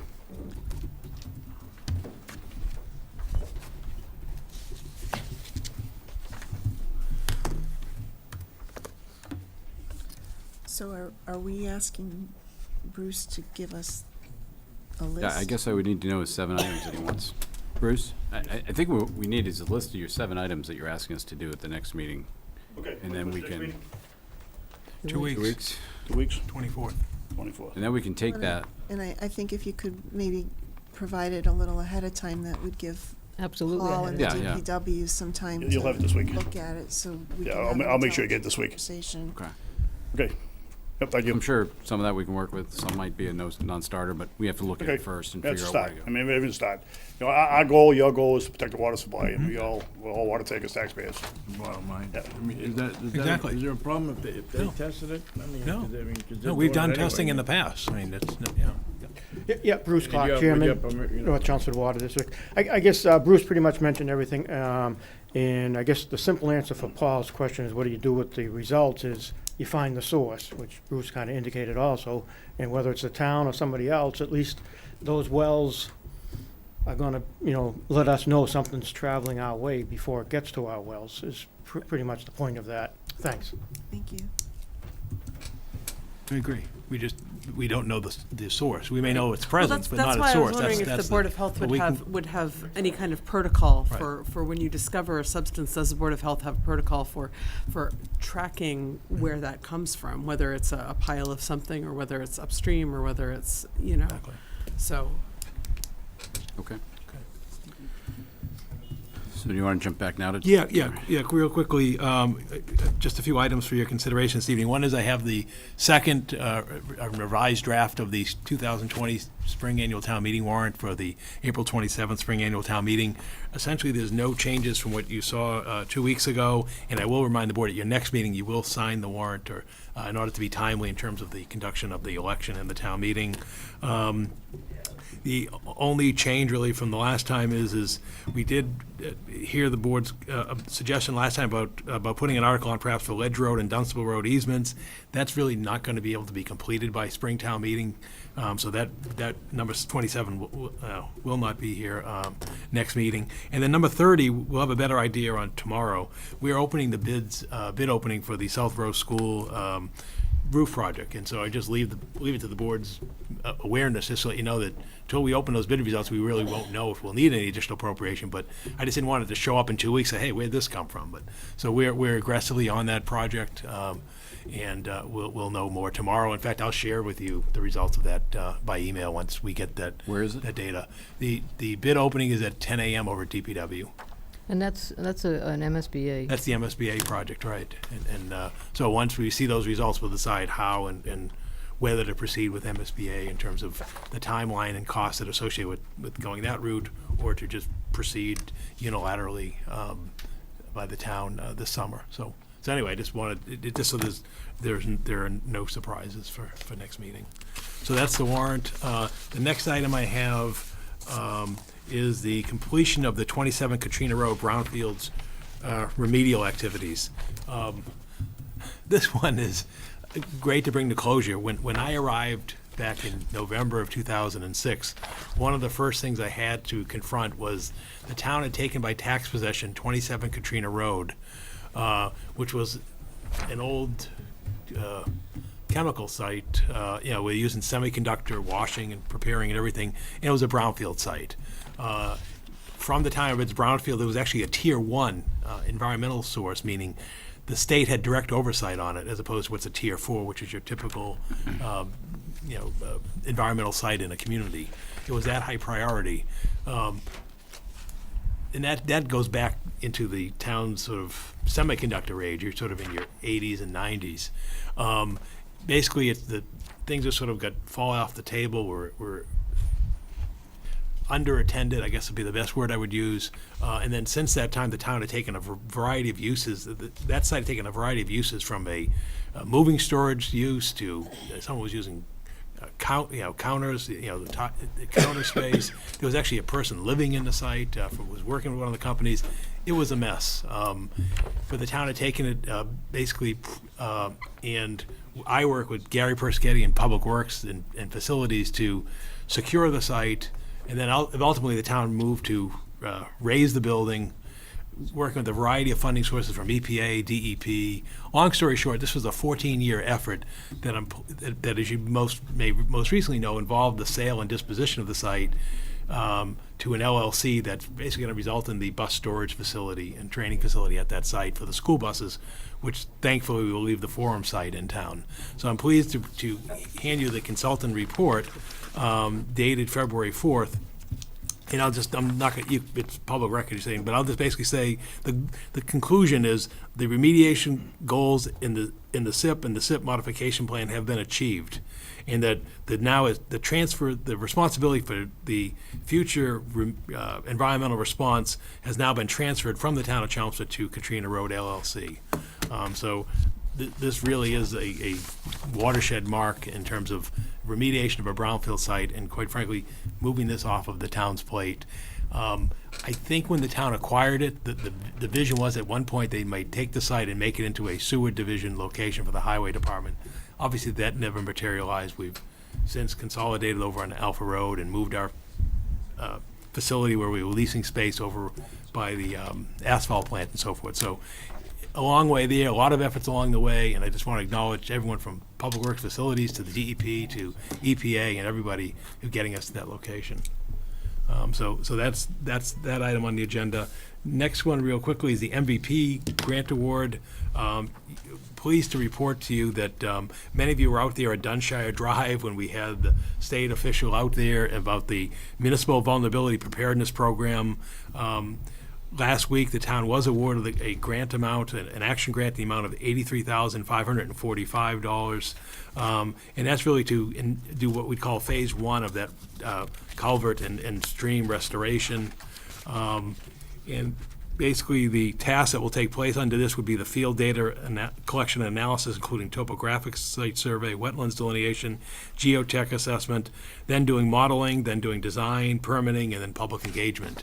And then we anticipate completion of this to then get a future grant award to complete that project. So I want to thank, again, everybody contribute to that, from members of this board who were out at the site to Public Works, Melissa Joyce, who's now started this, Evan Belansky, who started the MVP effort. There was really a team effort, and once again, securing grant sites to advance the town, just like we heard earlier this evening regarding the grants that the town received on the business development money that we secured in the state budget. Well, I have two questions on that. Yeah. It asks for a 25% match, Yes. either cash or in kind, and I assume that's going to be in kind. It's in kind, yes. Yeah, we'll And- do the work out there with and- our services. And it has to be used by the end of, by June 30th. June 30th, yeah. Is that going to be enough time to? Yeah, that's why we only did it in phases. Okay. As you can imagine, and you keep hearing at these meetings, all the things that Public Works is trying to do. Fortunately, we've had some good weather to get some stuff done over this winter, in the winter months, but yes, it will be done by June 30th, and we'll come back for phase 2. That was actually going to be one of my liaison reports, is the amount of work that the DPW has been doing around culverts, around assessing, and so they've really been putting a lot of man hours in, because you have to, some of the drain pipes are so long that you have to run television wires through just to make sure what's blocking there, to see if there's stagnant water, which causes bacteria and other problems. So, so this grant was is awesome. It's really a big deal, and and because we're putting in the in-kind donations in labor, and because our DPW is capable of doing that, it's made this a really extra big deal. So. Thank you. And then the final item next penultimate item under my report is the fiscal year 2020 abatement applications. I see Frank Green sitting in the audience. Frank, you want to we can put the numbers up there. I don't know why he hung around, but you can just see the data, and he can review it and also get you a little bit inside those numbers. But the news is good. The news is good. As you can see, we have 46 filed for residential, 32 for commercial. Of those 32, 7, I think it was, we're seeking relief from the I&E penalty. I&E penalty is a $250 penalty that we send out to commercial, industrial, large apartment buildings who don't comply to sending the data that we request. When they reach out to me, they don't necessarily, saying, yes, we actually did send it, or whatever the circumstances are, I wouldn't necessarily require an application for abatement, but 7 did apply that way from one particular condominium complex, commercial condo, so that's included. You can see the fiscal 17, the bottom number, 168 residential, 120, I think it's 18 filed for the commercial industrial. That was a year in which the measuring list, the 18-month, 2-year program that we had of visiting all properties kind of hit the assessments for the first time. So that's sort of an anomaly. The rest are a little bit more consistent. That's pretty much it. We're moving through them. The 25 effectively, the commercial industrial are fairly typical ones that file fairly consistently, so we're working through them. The 46 residential is just something we'll address. Frank's a little modest, but if you look at the ratio of abated to filed for 19, that's pretty impressive. I mean, which basically means that their assessments are relatively strong in terms of market value. That's when you look at those percentages. If you got 54 filed and 8 abated, or 73 commercial filed and 18 abated, that's pretty good. Yep. That's very good. Thank you. So I recognize their efforts. Okay. And then the last item I have is we received correspondence from the Neshoba Valley Technical School District Superintendent, Dr. Denise Pigeon, regarding the upcoming appointments to the Neshoba Valley Technical School District. Lawrence McDonald's term expires on March 31st, and we have an alternate position with a remaining 2-year of a 3-year unexpired term. We have 2 applicants for that position, so I think the thought would be is that if the board would be to schedule that meeting. Usually we do it in front of a Board of Selectmen meeting in March. And we have reached out to John Curlin, who presides over that meeting in accordance with the district bylaws. And I guess if the board has no objections, we'll target your first meeting in March, which would be the 9th, basically 4 weeks from tonight. And that way, if there was a weather or another issue, we can then push it back to the later date in March. So I just wanted to run that date by you. Joint meeting with the school committee too? We'll invite the school committee and the moderator, and we'll come in here basically in 4 weeks and do that meeting. My understanding is, speaking to Mr. McDonald, I know for a fact, because he's already come in, he intends to apply for reappointment. And as I said, we have 2 applicants for the alternate position, one of which may have applied, I understand, just to make sure there was somebody in that position. So the good news is we'll do the newspaper advertisement and posting for the vacancy. If the board has no objections, we can schedule that for March 9th, 4 weeks from tonight. Okay. All right, thank you. That's what I have. I just have one appointment for you, David Vigent, for an unexpired 3-year term ending June 30th, 2020 on the Historical Commission. So if you appoint him this evening, he'll have a few months to decide if he likes it. And if so, obviously, we'd reappoint him in June. Thank you, Mr. Chairman. I make a motion that we approve the town manager's appointment of Dave Vision to the Historical Commission for an unexpired 3-year term. I'll second. The motion is second, all in favor? Aye. The meeting minutes, We're still at the election. oh, I missed that one. You're right. Just a motion to approve and sign the warrant for the March 3rd presidential primary that you heard about earlier this evening. All right, so I make that motion to approve and post the warrant for the March 3rd presidential primary as presented. I'll second.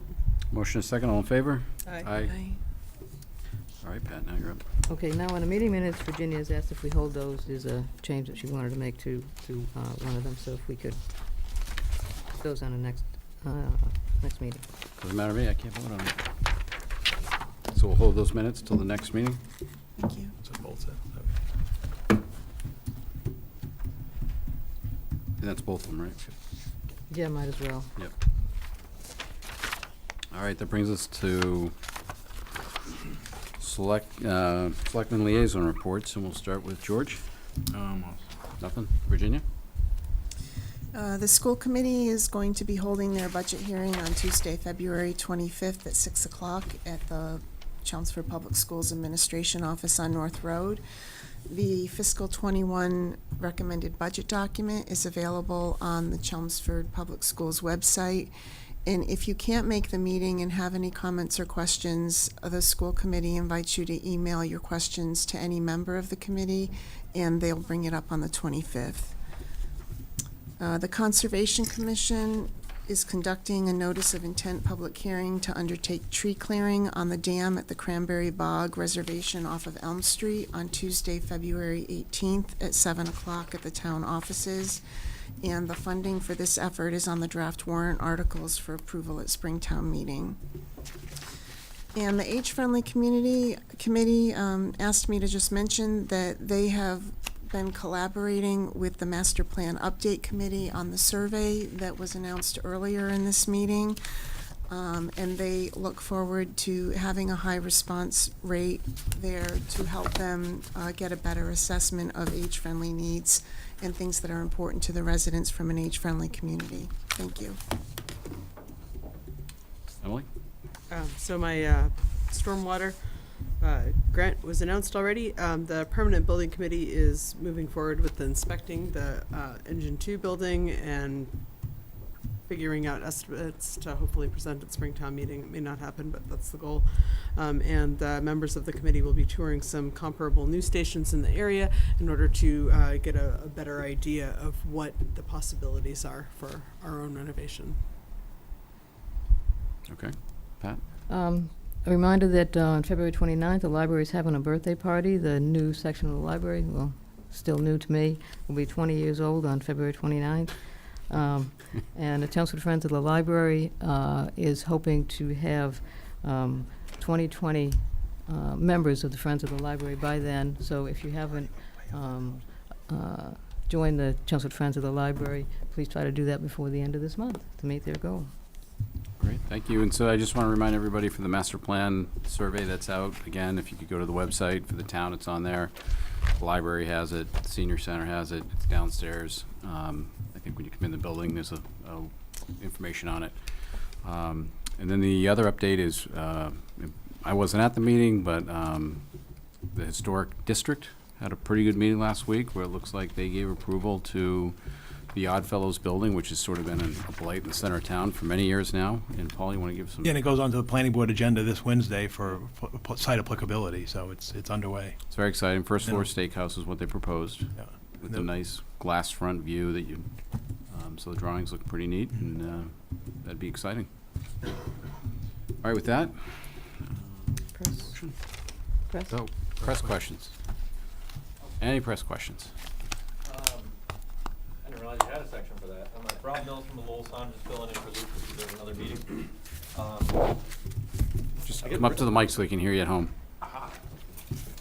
I think my number one question, I know there's an executive session coming up. Will there be any votes taken after that, or is?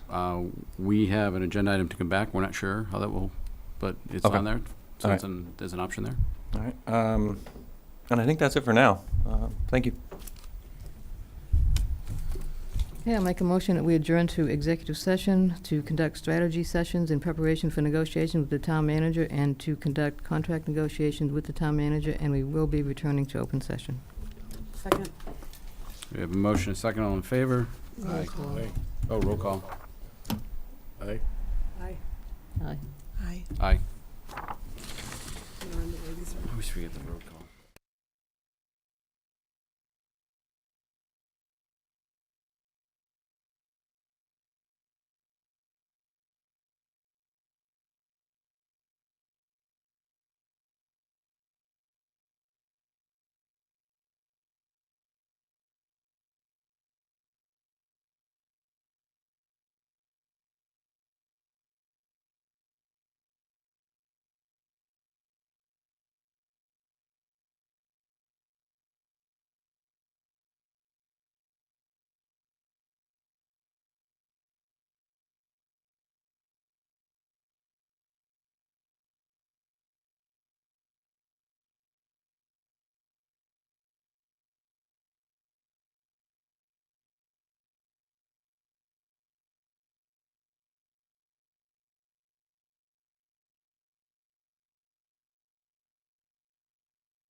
Okay, we have decided to continue our discussions on the extension of the employment agreement with the town manager, so because of that, we're going to continue our discussions on Tuesday, February 25th at 2 p.m. So I'll make a motion to adjourn our regular session. Second. Motion second, all in favor? Aye.